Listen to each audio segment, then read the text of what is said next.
জামাত ইসলামীর আমিরের যে আপনার এক্স অ্যাকাউন্ট আছে সেটাকে কেন্দ্র করে সেটা বঙ্গভবনে একটা ইমেল অ্যাড্রেস একজন কর্মকর্তা ব্যবহার করে হ্যাক করেছেন এবং খুবই মানে অসম্মানজনক স্টেটমেন্ট দিয়েছেন, যেটাকে তারা আবার আইটি ডিপার্টমেন্ট থেকে তারা সেগুলোকে আবার রিভিউ করেছে। তো সেই জায়গায় আমরা বোধ করছি যে এগুলো সম্মানজনক না। আপনারা একটা প্রোডাক্টিভ ক্যাম্পেইন করেন, সবাই মিলে আসেন, আমরা পলিসি ক্যাম্পেইন করি, কে কী করব, কার পলিসি কতটা জাস্টিফাইড, কতটা ভায়াবল, সেগুলো নিয়ে করা দরকার। এরপরে আমরা দেখতে পাচ্ছি জোটের ভিতরে ফাটল ধরেছে, সম্পর্ক ভালো না, এই জোট ক্ষমতায় আসলে নারীরা অধিকার বিচ্ছিন্ন হবে, এইটা হবে সেইটা হবে। মানে কিভাবে, কিসের ভিত্তিতে বলছেন? এই কথাগুলো তো পুরাতন আমলের কথা। মৌলবাদী ৭১-এর বয়ান, আওয়ামী বয়ানগুলো আবার মাঠে নামানো হচ্ছে। এইগুলো তো ২৪-এর পরে আমরা দেখতে চাই নাই। আমরা চেয়েছি একটা সিরিয়াস পলিসি ডিবেট হোক, কার কোন জায়গাতে কোন ইস্যুতে আগামী দিনের পলিটিক্সে ন্যায্যতা আছে, জনগণের উপকার হবে, জনগণ কোনটাতে বেশি বেনিফিট পাবে, কোনটাতে কম বেনিফিট পাবে, প্রস্তাবনার পক্ষে বিপক্ষে যুক্তিগুলো কি কি।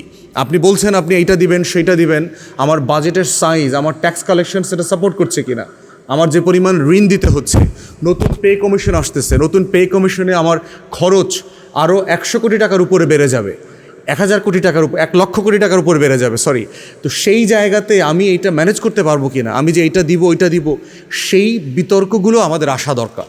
সেই বিতর্কগুলো না এনে ব্যক্তিগত চরিত্র হনন এবং ফিয়ার মঙ্গারিং করা, ভয় দেখানো, এইটা আসলে এইটা হবে, তালেবানি রাষ্ট্র কায়েম হয়ে যাবে, শরিয়া কায়েম হবে, কায়েম হইলে পরে এইটা হবে সেইটা হবে, এগুলো জাস্টিফাইড না। এগুলো করলে যেটা হবে, অনলাইনের জমানাতে আপনি এগুলো বাস্তবে ইয়াংদেরকে বুঝাইতে পারবেন না। না বুঝাইতে পারলে যেটা হবে যে আপনার রাজনীতি অস্তিত্ব সংকটে পড়বে। তাই আমরা আহ্বান করছি, নতুন প্রজন্মের যে আকাঙ্ক্ষার রাজনীতি, সেগুলোকে অ্যাড্রেস করা দরকার, সেগুলো নিয়ে আমাদের তর্ক বিতর্কগুলো করা দরকার। আর নির্বাচন কমিশনকে বলছি এবং স্থানীয় অন্তর্বর্তীকালীন সরকার মাঠ প্রশাসনকে বলছি, যেই কাজগুলো করলে ভোটারদেরকে আশ্বস্ত করা যাবে সেই কাজগুলো দয়া করে করেন। এখনও সময় আছে। ১ সপ্তাহ দুষ্ট লোকদেরকে ধরে ডিটেইন করে রাখার জন্য এনাফ টাইম।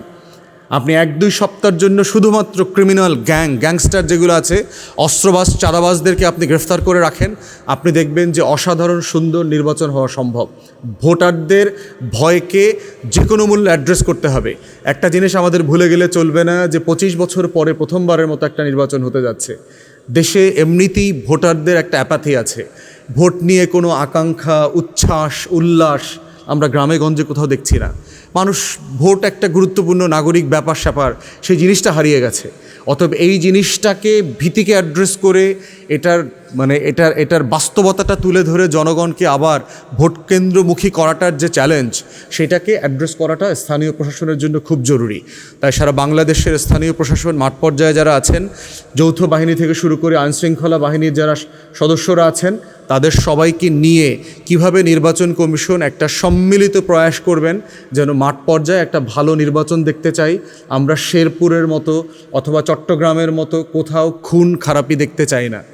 লাশ ইলেকশনে কেন পড়বে? এটা তো একটা জাস্টিফাইড জিনিস হতে পারে না। মারামারি কেন করতে হবে?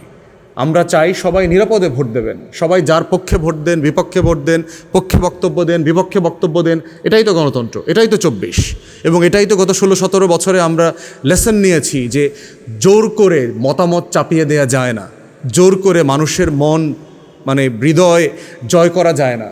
এটা একমাত্র উপায় হচ্ছে আমার পলিসি দিয়ে, আমার বক্তব্য দিয়ে তাদেরকে জয় করতে হবে। তাই আমরা আহ্বান করছি এবং আশা করছি আগামী ১২ তারিখের নির্বাচন প্রধান উপদেষ্টা যেমনটা করে বলেছেন, ঈদের আনন্দে হবে। আমরা সেই আনন্দে একটা ঐতিহাসিক নির্বাচন ২৫ বছর পরে দেখতে চাই, যেটা সবার কাছে ন্যূনতম গ্রহণযোগ্যতা পাবে। নির্বাচনকে কেন্দ্র করে সারা দুনিয়াতেই মেজাজটা যথেষ্ট টেন্স থাকে, সবাই খুব ইন্টেন্স ক্যাম্পেইন করেন, এটা নাথিং রং, এটা নর্মাল। কিন্তু মিথ্যাচারের মধ্য দিয়ে কারো চরিত্র হনন করা, সেগুলোকে আমরা না বলতে চাই। আমার প্রতিদ্বন্দ্বী প্রার্থীর অনেক সম্মানহানিকর অনেক ভিডিও আমার কাছে আসছে, বিভিন্ন সোর্স থেকে আমাকে বলেছে যে এগুলো আপনি প্রচার করেন, তাহলে আপনি ক্যাম্পেইনের সুবিধা পাবেন। আমি রাজি হই নাই। তো আমার কোনো প্রতিদ্বন্দ্বীর কোনো বাজে কথা, আমার প্রতিদ্বন্দ্বী সম্পর্কে একটা বক্তব্য আমি এখন পর্যন্ত ক্যাম্পেইনে দেই নাই, কোনো দলের নাম ধরে কোনো সমালোচনা করি নাই। তাহলে আমরা চাচ্ছি একটা ডিগনিফাইড, সম্মানজনক ক্যাম্পেইন, যে আমরা কোথায় কি করতে চাই, এই জায়গাগুলোকে আমরা অ্যাড্রেস করতে চাই। উপস্থিতি আসলে ভ্যারি করবে এলাকা টু এলাকা। যেমন ধরেন যে এলাকাতে ট্রান্সপোর্ট সিস্টেম ভালো, কুমিল্লা, ফেনী, চিটাগং, ঢাকা, এসব জায়গাতে ভোটারদের যাওয়া আসাটা খুব সহজ। আপনি হেঁটে চলে যেতে পারবেন সেন্টারে, রিক্সায় চলে যেতে পারবেন, এবং ভোটাররা রিলেটিভলি আপনার সচ্ছল, রিক্সা ভাড়াটা সে অ্যাফোর্ড করতে পারবে। সেখানে হয়তো আমরা ধারণা করছি ভোটার উপস্থিতি বেশি হবে। ভোটার যেটা উপস্থিতি কম হবে সেটা হচ্ছে প্রত্যন্ত অঞ্চলগুলোতে, যেখানে আপনার ধরেন 2টা নদী পার হয়ে আসতে হবে। সকালবেলা শীতের সকালে আপনার 2টা ট্রলার ভাড়ার টাকা দিয়ে 100 টাকা দিয়ে অসচেতন যারা নাগরিক অধিকার নিয়ে এত সিরিয়াস না, কনসার্ন না, সেই মানুষগুলো আসলে কতটুকু ভোট কেন্দ্রে আসার জন্য উৎসাহিত হবেন সেই ব্যাপারে আমার যথেষ্ট সন্দেহ আছে। আমার আসনে বরিশাল 3-এ এখন পর্যন্ত সর্বোচ্চ ভোট পড়েছে 51%। ভালো নির্বাচনের কথা বলছি। তো সেখানে 25 বছর ধরে নির্বাচন নাই, মানুষ তো ভোট দিতে ভুলে গেছে, ভোট কেন্দ্রে যাওয়াটা ভুলে গেছে, ভোটারদের ভিতরে কোনো উচ্ছ্বাস দেখলাম না। এরপর শীতের সকালে গাড়ি ভাড়া খরচ করে, অটো রিক্সা, ভ্যানে করে, ট্রলারে করে, নৌকায় করে ভোট কেন্দ্রে আসবে, এই সংখ্যাটা নিয়ে আমরা যথেষ্ট অনিশ্চিত। এবং এর সাথে যোগ হয়েছে ভয়, যে এই কেন্দ্রে গেলে এখানে সর্বহারা পার্টির লোকজন আছে, এখানে নিষিদ্ধ ক্রিমিনাল গ্যাংস্টাররা আছে, এখানে এই বোমা মারবে, অস্ত্রবাজি হবে। এই ভয়টা ছড়াই দিতে পারলে তখন উপস্থিতি আরও কমে যাবে। এটা পুরোটা ডিপেন্ড করছে প্রশাসনের উপরে, যে প্রশাসন এই ভীতিটাকে কিভাবে অ্যাড্রেস করে। প্রথম কথা হচ্ছে যে 2024-এর গণ আন্দোলনে একটা প্রচণ্ড রকম করে যেই বার্তাটা আমাদের ছাত্র তরুণ ভাই বোনরা দেয়ালে দেয়ালে লিখে দিয়েছিল, সেটা হচ্ছে নতুন রাজনৈতিক বন্দোবস্তের কথা। আমরা ঐকমত্য কমিশনে সকল রাজনৈতিক দল এবং বিভিন্ন কমিশন সদস্যরা মিলে প্রায় 8-9 মাস আলোচনা করেছি যে কোন কোন বিষয়ে আমরা ঐকমত্য হতে পারি, পুরাতন কোন জিনিসগুলো আমাদেরকে ঝেড়ে ফেলা দরকার। তো সেখানে আমরা মাঠ পর্যায়ে দেখতে পাচ্ছি যে আসলে পুরাতন রাজনীতিকে যারা এখনও ধারণ করেন, সেই পুরাতন রাজনীতির স্ট্যাটাস কোটাকে তারা আসলে রক্ষা করতে চাচ্ছেন এবং অন্যদের উপর চাপিয়েও দিতে চাচ্ছেন। এবং সেই চাপিয়ে দেওয়ার অংশ হিসাবে আমরা যেটা দেখতে পেলাম সেটা হচ্ছে যে নতুনকে গ্রহণ করা, নতুনকে স্পেস করে দেয়া, নতুনকে সাদরে কাজ করতে দেবার জন্য যে পরিস্থিতি তৈরি করা, সেটা বড় রাজনৈতিক দল হিসাবে অনেকেই করছেন না এবং করবার মতো কোনো মানসিকতাও তারা রাখছেন না।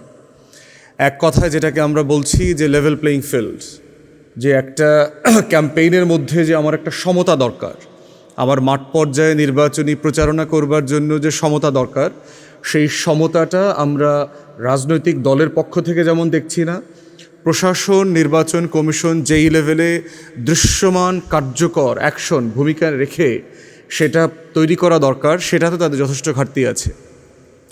এটার মানে এটা না আমরা বোধ করছি যে অন্তর্বর্তীকালীন সরকার অথবা নির্বাচন কমিশন একটা ভালো নির্বাচন করতে আগ্রহী না, ব্যাপারটা তা না। এর অনেকগুলো কারণ থাকতে পারে। প্রথম যেটা আমরা বলতে চাই সেটা হচ্ছে যে লেভেল প্লেইং ফিল্ডের প্রধানতম সংকট দেখতে পাচ্ছি যে পুরাতন আমলের মতো ভোটারদেরকে প্রচণ্ড রকম করে শঙ্কিত করে রাখা, ভোট কেন্দ্রের আশেপাশে যাওয়ার ব্যাপারে সাবধান করা, যদি ওই মার্কায় ভোট না দাও তাহলে বাড়ি থেকে বের হবার দরকার নাই, অমুক মার্কায় ভোট দিলে কিন্তু নির্বাচনের পরে দেখে নেব। মিথ্যা হয়রানিমূলক মামলা ইতিমধ্যে চলা শুরু হয়ে গেছে। যারা কখনো রাজনীতি করতেন না অথবা আমাদের সাথে কাজ করছেন এমন মানুষগুলোকে আওয়ামী লীগের আমলের মামলা দিয়ে হয়রানি করা হচ্ছে।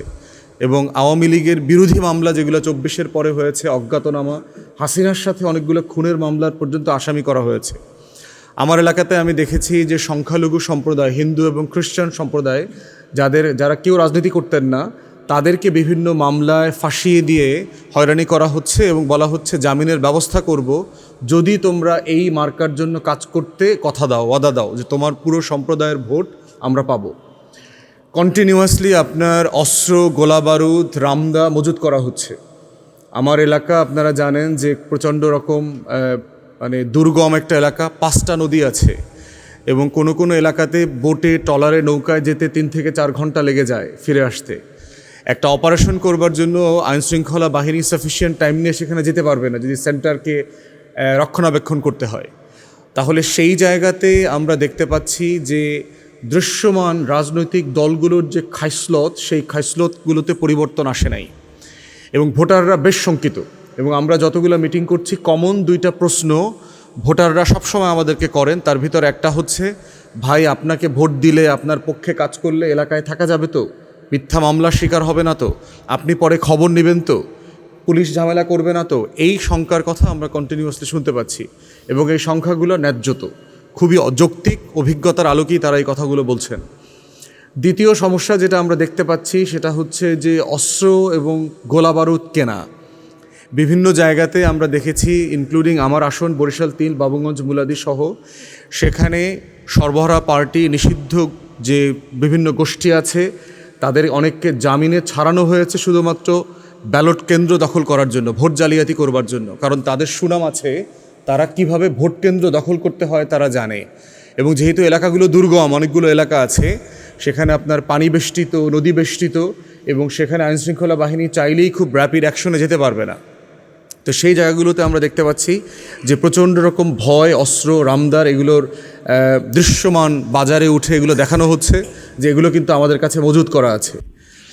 এর বাইরে হচ্ছে আমরা দেখতে পাচ্ছি হচ্ছে প্রচার প্রপাগান্ডার জায়গাতে যে দৃশ্যত ঢাকাতে বসে সবাই বলছেন যে হ্যাঁ আমরা হ্যাঁয়ের পক্ষে, কিন্তু গ্রামে গঞ্জে আমরা দেখতে পাচ্ছি যে গণ অভ্যুত্থানের পক্ষের শক্তি, বড় রাজনৈতিক দল, তারা আসলে তাদের নেতাকর্মীরা অ্যাক্টিভলি নায়ের পক্ষে ক্যাম্পেইন করছে, যেটা আমাদের জন্য খুবই দুঃখজনক এবং ২৪-এর গণ আন্দোলনের জন্য, ২৪-এর অভ্যুত্থানের জন্য আত্মঘাতী হবে একটা ব্যাপার, যেমন আমাদেরকে জন্য এটা পীড়াদায়কও বটে। যেহেতু বাংলাদেশে একটা বড় ধরনের পরিবর্তন ঘটে গেছে, আমরা চাইব যে বড় রাজনৈতিক দল হিসাবে তারা তাদের সেই দায়িত্বশীল আচরণটা করবেন, তাদের নেতাকর্মীকে তারা সাফিসিয়েন্টলি নির্দেশনা দেবেন, তারা যেন গণভোটে হ্যাঁয়ের পক্ষে কাজ করেন এবং হ্যাঁয়ের পক্ষে ক্যাম্পেইন করেন।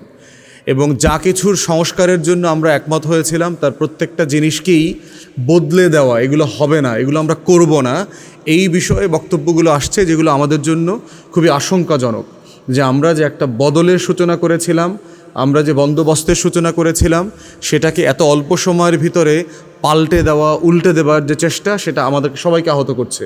পার্টিকুলারলি জুলাই যোদ্ধা যারা আছেন, জুলাইয়ের শহীদ পরিবার আছেন, জুলাই আহত মানুষরা আছেন হাজারে হাজারে, তাদের সবার জন্য।